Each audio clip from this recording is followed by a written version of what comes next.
Hello everyone, welcome back to our channel Jyoti Sangwan math classes. Hope you all are fine. Students, जैसा कि हमने अपनी last class में exercise 5.2 के फर्स्ट क्वेश्चन तक कंप्लीट कर लिया था. आज हम अपना नेक्स्ट सेकंड क्वेश्चन से कंटिन्यू कर रही हैं और जो स्टेटमेंट है वो सेकंड क्वेश्चन के कुछ इस प्रकार है. 30th term of the AP 10, 7, 4 is कि हमें यहाँ पर एक एपी दे रखी है जिसकी टर्म्स हमें दे रखे हैं 10, 7 एंड 4 एंड सो ऑन. सो मतलब आगे ऐसे ही सेम स्टेप्स को फॉलो करके हम क्या कर सकते हैं, आगे की टर्म्स अपनी निकाल सकते हैं. तो इस एपी में जो 30th नंबर पे जो टर्म आएगी वो हमें बतानी है क्या आएगी. अगर पहले 10 हो, फिर 7 हो, फिर 4 हो, ऐसे चलते चलते जो 30th नंबर पे आएगी वो टर्म क्या आएगी, we have to find it. So देखो क्या है, गिवन एपी है अपनी, गिवन एपी 10, 7, 4 इस तरीके से एपी चली हुई है. अब इसकी हमें 30th टर्म निकालनी है, यानी कि टर्म के लिए क्या यूज़ करते हैं, ए, और कौन सी निकालनी है, 30, यानी कि we have to find A30. ठीक है, A30 निकालना है. तो A30 बेसिकली होता क्या है, A30 is equals to A plus, देखो क्या होता है, या तो एक नंबर आप कम लिख लेते हैं डी के साथ, या फिर n-1 वाला फॉर्मूला लगा लेते हैं. तो an होता है अपना a plus n-1 into D. जैसे कि अपना an होता है a plus n-1 into D. अब इसके अंदर हमने क्या निकालना है, 30 निकालना है. तो n की जगह पे हमने क्या लिखा, 30 को लिखा है. ये हो गया 30. फिर यहाँ पर अगर हम n की जगह पे 30 को रिप्लेस करेंगे, सो 30-1 मीन्स क्या हो गया, 29 डी. ठीक है, तो A30 निकालने के लिए हमें दो नंबर्स की नीड रहेगी, A की और D की. तो A की वैल्यू का मतलब क्या होता है, फर्स्ट टर्म. सो A यहाँ पर क्या है, फर्स्ट टर्म यानी कि 10, और D क्या होता है, difference between two conjunctive terms. किसी भी दो लगातार आने वाले टर्म्स के बीच में डिफरेंस क्या है. अभी जैसे हमने यहाँ से उठाया, तो कल क्लास में हमने सीखा था कि सक्सीडिंग में से प्रीसीडिंग को माइनस करते हैं, सक्सीडिंग में से प्रीसीडिंग को माइनस करना है. तो ये क्या है, 7 - 10 यानी कि कितना हो गया, -3. तो डी की वैल्यू कितनी आ गई अपनी, -3. अब ये वैल्यूज हमने यहाँ पे पुट करना है. So this is equation number 1. So put किया हमने, a इज इक्वल्स टू 10 और d is equals to -3 in first.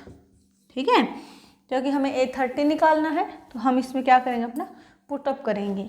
तो A30 हो जाएगा अपना, A30 is equals to A की जगह पे रखा 10 प्लस 29D, 29 और D की वैल्यू कितनी है, -3. ठीक है, अब इसको करेंगे सिंप्लीफाई. सो 10 प्लस की मल्टीप्लाई माइनस के साथ करेंगे, आ गया माइनस.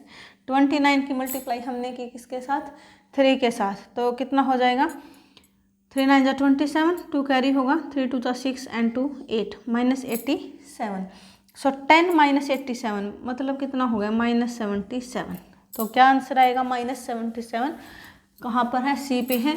यानी कि इस टर्म की जो 30th टर्म आएगी एपी की, वो क्या आएगी, -77.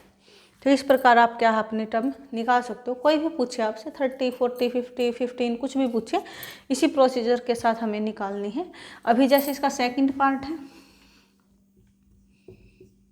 जो इसका सेकंड पार्ट रहेगा उसमें क्या है, 11th term of the AP. ये हमें एक एपी दे रखी है, गिवन एपी है अपनी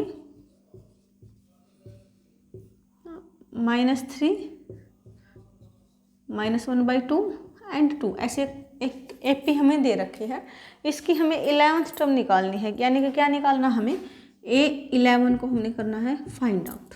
ठीक है, यहाँ पर क्या है, A की वैल्यू क्या है अपनी, फर्स्ट टर्म यानी कि -3. डी यानी कि difference between two conjunctive terms, यानी कि कोई भी दो लगातार आने वाले टर्म्स के बीच में डिफरेंस कितना है. तो हमें क्या करना होता है, सक्सीडिंग में से प्रीसीडिंग को माइनस करना होता है. तो या तो इनको उठा लो या यहाँ से उठा लो, एज योर चॉइस. तो मैंने क्या किया, यहाँ पर -1/2 माइनस किया किसको, प्रीसीडिंग को, यानी कि माइनस हमें करना है -3. ठीक है, अब ये क्या हो गया, माइनस माइनस हो गया प्लस. ठीक है, माइनस माइनस हो गया प्लस. अब ये क्या है, फ्रैक्शन है, फ्रैक्शन में प्लस हमें दिख रहा है, यहाँ पे प्लस हो या फिर माइनस हो, हम लगाते क्या है, एलसीएम मेथड, यानी कि हमें इसका करना है एलसीएम. तो डिनोमिनेटर का लेते हैं, दैट मीन्स 3/1. यहाँ से 1 का और 2 का एलसीएम कितना हो गया, 2. 2 को 2 से डिवाइड किया 1 और 1 की मल्टीप्लाई -1 के साथ की, सो -1। फिर अपना है प्लस, ठीक है, प्लस को लगाया हमने। उसके बाद क्या है, 2 को डिवाइड किया 1 के साथ यानी कि 2, और 2 की मल्टीप्लाई 3 के साथ यानी कि 6। सो -1 + 6 यानी कि कितना हो गया 5/2। तो डी की वैल्यू कितनी आ गई 5/2। अब हमें निकालना क्या है A11। सो A11, ठीक है, निकालने के लिए हम क्या करेंगे, an को यूज़ करेंगे, a + n - 1 × d। अब A11 निकालना है हमें, n की जगह पे क्या दिख रहा है 11, तो n की जगह पर जहाँ भी हमें n दिखेगा उसकी जगह पे क्या लिखना है 11 को। सो पुट करेंगे हम क्या, n = 11। तो ये अपना हो गया A11। a यानी कि फर्स्ट टर्म क्या है -3 + n - 1। n - 1 का मतलब कितना हो गया 11 - 1 यानी कि 10 × d यानी कि 5/2। सो 2 से कट जाएगा 5 जब, सो 5। अब हमें इसको करना क्या है सोल्व। सो -3 + 5 5 = 25। 25 में से 3 को माइनस करेंगे तो क्या मिलेगा हमें 22 मिलेगा। 22 ये रहा यहाँ पर सेकंड, यानी कि बी पार्ट इसका क्या होगा, करेक्ट आंसर होगा। तो इस प्रकार से हम किसी भी एपी की किसी भी टर्म को निकाल सकते हैं। टर्म का जहाँ भी जिक्र आएगा हमें बस इस फॉर्मूले के अकॉर्डिंग चलना है, ठीक है। अब वो इसमें से कोई भी 2 चीज़ें लेके निकलवा भी सकता है, कोई भी एक टर्म निकलवा सकता है, या फिर कुछ टर्म्स के रिलेशन दे के भी हमसे कुछ कॉमन डिफरेंस फर्स्ट टर्म कुछ ऐसे भी निकलवा सकता है, जो नेक्स्ट क्वेश्चंस में हम अपना निकालेंगे भी। तो यहाँ अपने जो सेकंड क्वेश्चन है वो कंप्लीट होता है। किसी बच्चे को अगर कोई भी डाउट है सेकंड क्वेश्चन में तो आप कमेंट सेक्शन में कमेंट कर दीजिए, नेक्स्ट वीडियो में डाउट को क्लियर कर दिया जाएगा। और वीडियो को ज़्यादा से ज़्यादा अपने फ्रेंड्स के साथ शेयर करें। कोई भी बच्चा अगर फर्स्ट टाइम चैनल के साथ जुड़ता है तो चैनल को सब्सक्राइब ज़रूर करें, जिससे कि जो नेक्स्ट वीडियोज़ का नोटिफिकेशन है वो इमीडिएटली आपको मिल जाएगा। Thank you students.